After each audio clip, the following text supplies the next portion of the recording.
We got SWAT breaking into the Baker's household. Jordan is caressing Layla's cheek. And Spencer wants everybody to rise above the chaos. What's good, y'all? She gets this Erica Vane coming to you right here on Erica Vane TV with another All-American video. In this video, we are doing the preview for the season finale, episode 20 of season 4. And as to be expected, the trailer does not give us a ton to go off of, y'all, but we're going to talk about what we do have, a little bit of the predictions that I am thinking just based off of how the season has gone thus far, as well as some of y'all's previous comments on my lives or other content that I've posted. If you're new here, go ahead and hit that subscribe button and turn on your bell notification so you don't miss out on any of my All-American videos. Though we're coming to the end of the season, that does not stop the All-American content in between seasons. As we will deep dive, we will be doing rewatches for the All-American universe, and we will have conversations in depth around things that happen in the season as a whole versus from episode to episode. So if you're really into All-American, you want to keep the conversation going, or you're just looking for a community to be able to talk about one of your favorite shows with, this is the perfect place for you. You're really going to want to join the tribe by hitting the subscribe button. Without further ado, the trailer opens up with the little SWAT police, whatever the hell this is, that busted in on the crew at the end of episode 19. We see that at the top of the trailer as well, with the voiceover which sounds like from Jordan of like, me and my friends could have died last night. And I really just want to know, how did we get here? Like, how do we get to the point where police, whatever agency it is busting into the former district attorney's Beverly Hills home and then holding children? Okay, they're not children, but like holding young adults at gunpoint on the other end of like assault rifles in full on tactical gear. How do we get here? Again, this is the former district attorney of Los Angeles, Beverly Hills home. Who sent y'all? What were y'all thinking? And if it's tied to this little mystery person who has been calling and breathing on Olivia's phone and sent that random little demon emoji at the end when the police actually showed up, it's just like, what in the world could you have told them was in this house that would make them think it's okay to burst into the former district attorney of Los Angeles's home in full tactical gear and pull guns on these young adults? The same former district attorney who was going after corrupt cops for police brutality, for mishandling of evidence, for all these different things. Y'all, the math ain't mathing. And I don't know if they're going to be able to make it math in one episode, but I'm curious to see what, why, who, when, and all that jazz. Now from there, we get a scene with Olivia and Crenshaw talking to Billy, saying everything is just falling apart. And it's just like, girl, I feel like this is like the 60th time we've heard Olivia say everything is falling apart.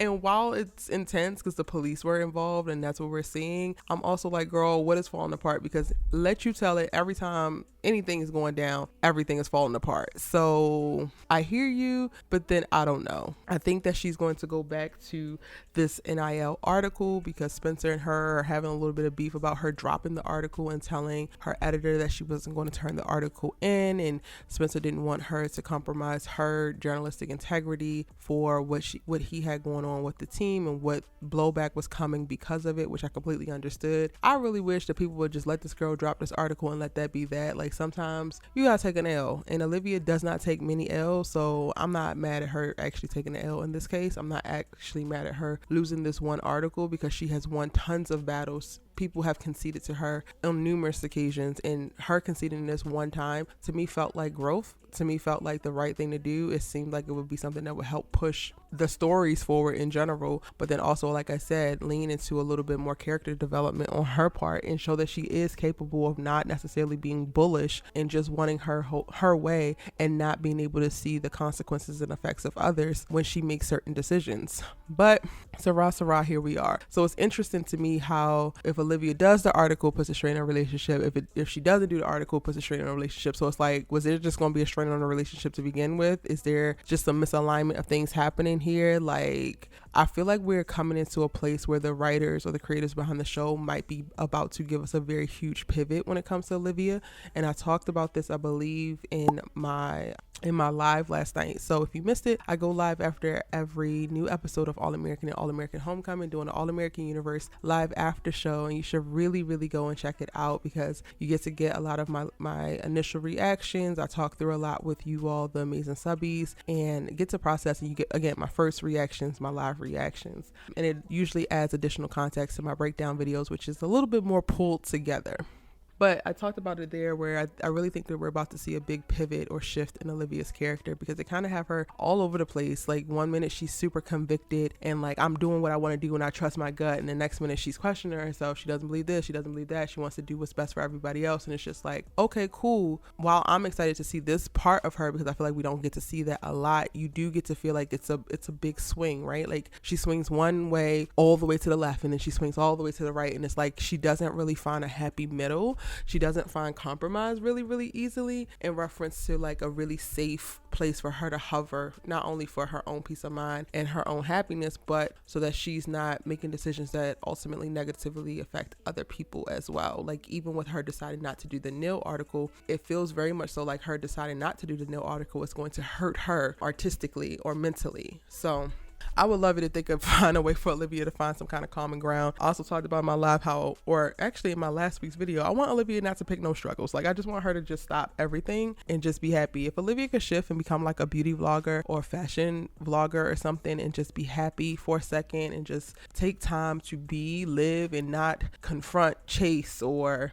expose anything, I would love that for her as well as for us, but I doubt we're going to get that. Now back to this preview, we're going to see the big homecoming game, which is Golden Angeles University going against Coastal California. So this is the big homecoming game that Asher just needed to steal Spencer's personal information and provide a scouting report for it, which ultimately cost them their friendship for the moment. But you know, this is given very sitcomville now, so they made up in the last episode, so Spencer and Asher are supposedly good, but we're finally gonna get to see the game, and we get a voiceover from Spencer where he's just like, we gotta find a way to rise above all the chaos. So apparently there's a bunch of craziness that's happening. Again, I think that Olivia's gonna pick back up with the nil article, because we get to see Wade in this trailer and he's like, if I'm going down, I'm not going down alone. And I think that it's because she outs him with this article, and you know, he probably names names and points other people out as well. There's a little bit of tension in the locker room. We get to see Jordan and Spencer crowding some guy. I don't think it's Wade, but it's some guy. To see clips of Spencer on the field, them coming out of, you know, the locker room onto the game, some close-ups of Wade sitting in his locker, Spencer talking to the team in the locker room. So again, there's going to be a hefty amount of football in this episode, and everything's going to come to head once Olivia releases this article. Now we get a couple quick clips with Jordan holding Layla's head in his hand, and they're very close, and I'm just like, Layla, you was given very much so you didn't feel the same when Jordan decided to profess his love to you, but this whole looking all doe-eyed and whatnot while he holds the right side of your face with his left hand is giving maybe you are interested. So maybe we're going to find out in this episode. I'm hoping that Layla doesn't. I'm hoping that she rejects him. I'm hoping that this is a look of her feeling pressure to like not break her new best friend's heart, and not want to lose him as a friend, but wanting him to like cut it out because she's not there with it. This is a very, very quick clip, and it kind of looks like she's moving towards him. I don't know if she's moving out the way. Is he going in for a kiss? I really do not know, y'all. And at this point, I'm throwing my hands up. Whatever happens, happens. I'm already pissed. So at this point, whatever. Now, aside from that, we get to see Coop and Patience, who are also at the oh no, this might not be Patience. I think this might be Sky, because Sky can't come to the Baker's house and they're at the beach house. So maybe this is Sky that Coop is walking in on, and maybe Coop is breaking up with Sky in this moment because her and Patience reunited and it feels so good last episode. And then we also got a freaking family hug with some flowers. It looks like Carter popped the question and the boys find out there's some flowers in Grace's hands. This looks like Carter and all of them, you know, hugging. Yay, we're gonna get a wedding.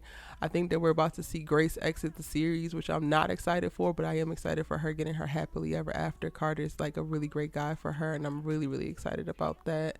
Then we get a clip of Asher at the beach house as well, and Coach Mr. Montez is there, and Asher looks very happy as Coach Mr. Montez is making his exit, so maybe he gave him some really good news. He's going to bump him up to, you know, assistant coach or some kind of official title for this homecoming game, and that's probably going to make Asher happy. Okay, cool. At least you got what you wanted out of backstabbing Spencer and then trying to guilt him and pressure him into coming to apologize for it, you doing something to him. But okay, Asher, yeah, we're still done with you, bro. We don't care how good your beard looks. Yeah, y'all, and that's it. That's all I got for the preview for episode 20. Let me know your thoughts, theories, and predictions in the comment section down below. We will be live after Monday night for for the finale. It will be a long one, so prepare yourselves. I'm ready to talk about the entire season on that night. Don't be surprised if I'm angry because I'm still in my villain era. The way that they handled Jordan and Simone really set me off for both series. So we're going to talk about that and more. Again, drop all your comments in the comment section down below. Be sure to hit the subscribe button if you're new here and turn on your bell notifications because I think you're going to like it here and you should join this ride by hitting subscribe.